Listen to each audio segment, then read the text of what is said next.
All right, so we're going to pull back the curtain here, probably invite some laughter from you. We're going to look back at some myths that I believed as a kid and maybe you believed as a kid that ended up being false. These could be things that either you were told as a kid by your parents or other kids on the playground, or things that you just developed that you thought were real just by your own experiences growing up. A sort of bonus to kick this segment off, to kind of give you an idea of what I'm talking about as far as myths go, was the myth growing up that you believed in either Santa Claus, the Easter Bunny, or the Tooth Fairy, or all of them. Typically, there was some moment growing up where you discovered that Santa Claus wasn't a real person coming down the chimney, and that sadness over Santa not being real was quickly replaced by joy knowing you still got the presents. You didn't care where they came from. Sorry to anyone that's super young out there listening, or older that still thinks Santa or the Easter Bunny or the Tooth Fairy is real. I hope I'm not spoiling that for anyone. Oh man, like if you're listening to this in your car and your kids are in the back, oh no, I'm sorry. All right, so let me get into detail with more of these. These are all things that, even if for a brief moment, I believed were actually true. The first one, a lot of you probably believed were true or were told were true, and that was the fact that sitting too close to the TV would damage your eyes or make you go blind. I am 46. I've got really good vision, especially for my age, especially when both my parents wear glasses. I can tell you I sat close to the TV a lot. I played video games close to the TV a lot. Now, maybe my eyesight is worse than it should be. Maybe I'm supposed to be like Superman and seeing through the wall. But I can tell you I'm very happy with how my eyes are at this point. This will be the point where I go back and look at this episode of the podcast in like a month when all of a sudden I need reading glasses. I think this myth was just parents mad that they were sitting on the couch and their kids were in the way of the TV, so they would tell them that. Do any of you parents out there now, do you tell your kids to get away from the TV? Or do you say it about their tablets, their computers, don't sit so close?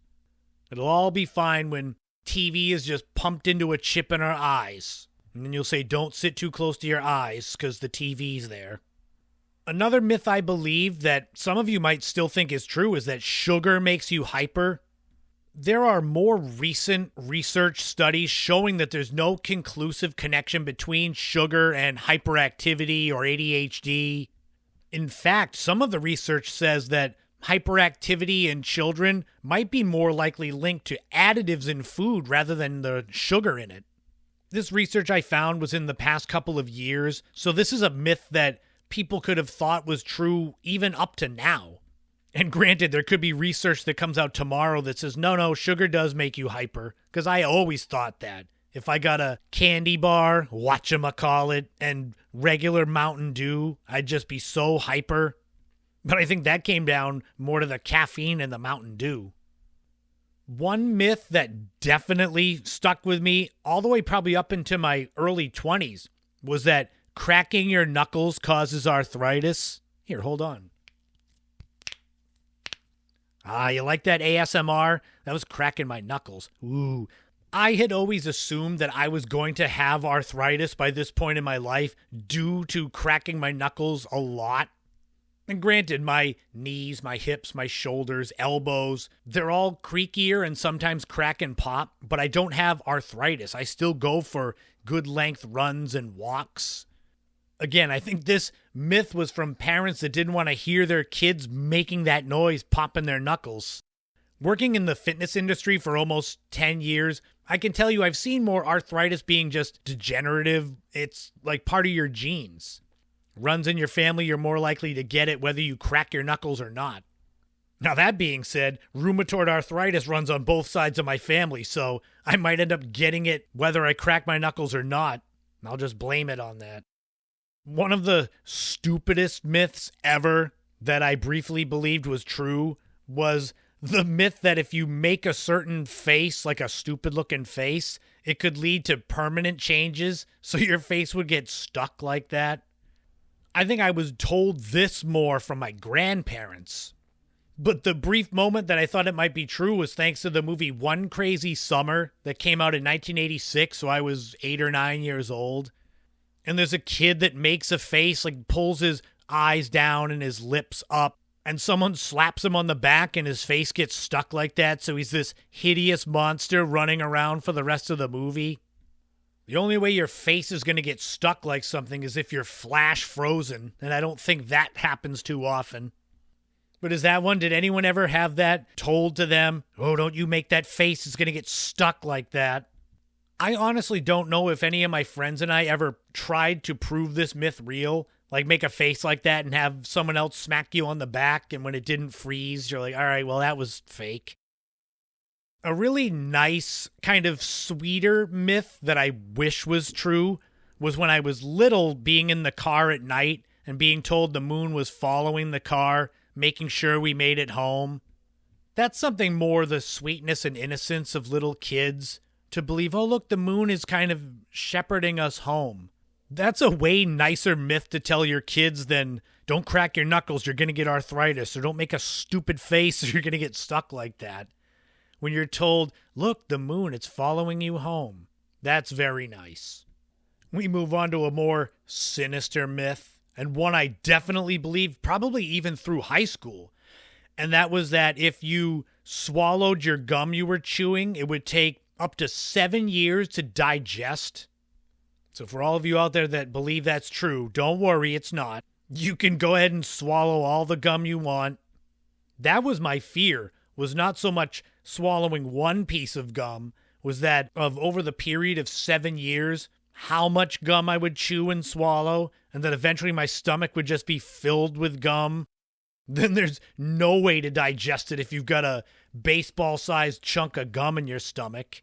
Especially if you got the big league chew, the shredded gum. I need a big handful of that and swallow it and just stomach full of it.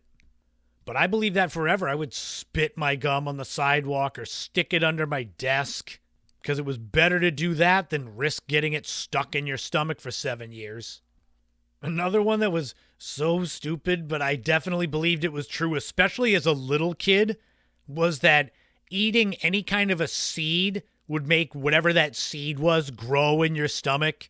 This could be watermelon or apple or orange. Any seed, if you ate it, the seed wouldn't digest. It would just embed itself in your stomach and just grow a plant there. This had to be something that I was told on the playground in elementary school or at lunch. Maybe I had an apple or something and someone said, make sure you don't eat the seeds. It'll grow an apple tree in your stomach. Because I could never see anyone in my family, like elders, being that sadistic to tell me that at the dinner table. Like, not even trying to be funny. I couldn't see my Nana or Nina and Grandpa saying, don't eat that seed, you'll have a plant in your stomach. That was one thing when trying to pin down where I remembered these myths from. They just were there in my head. I was trying to remember any myths that my grandparents had told me, because those would have been a neat look back at their childhood. But do any of you remember specific myths that your parents or grandparents told you? One myth that I'm pretty sure probably one of my siblings told me when we got a little bit older was the myth that in an average year while sleeping, you swallow up to 7 spiders. This is one that's actually easy to believe because when you're sleeping, I've had times that if it's hot, I don't have a sheet on and a spider will crawl across my foot. That's actually happened quite a bit. And yeah, you've got spiders in your house. No matter how clean it is, they're in the walls. Ooh, get scared. But as stupid as spiders are just walking across you when you're asleep, what are the odds that they're going to crawl into your mouth and just allow themselves to be swallowed? But I believed it. I believed it for many years that spiders were getting in my mouth, but I didn't mind it too much because I was asleep, so it was like, whatever. I'm not saying there's never been a case of a spider crawling in someone's mouth and getting accidentally swallowed, but research shows it's not really true, that spiders aren't that dumb. One more myth that I definitely believed was true, definitely through my teenage years, was the myth of not going swimming for 1 hour after eating. This actually originated in a 1908 Boy Scout handbook saying to wait 90 minutes, with the belief that blood flow was diverted to the stomach to help with digestion, which could lead to fatigue. But don't worry, there's no evidence that this ever happens. So you can eat a huge giant buffet and then run right in the ocean and be fine. Although you might end up puking from running, but not from the actual swimming. Were there any other myths that I forgot to include? I may end up doing a part 2. That is, if there's enough horrible scarring memories of myths that you were told as a kid. But yes, I at one point believed all of these were true, even if briefly. I don't know what's the worst to admit, that in Rocky IV I thought Carl Weathers was really killed when Apollo was killed, or the fact that I believed that the moon was chasing my car. I guess it'd be worse if I still believed one of those things today in my 40s, so I guess being 8 years old and believing it wasn't that bad.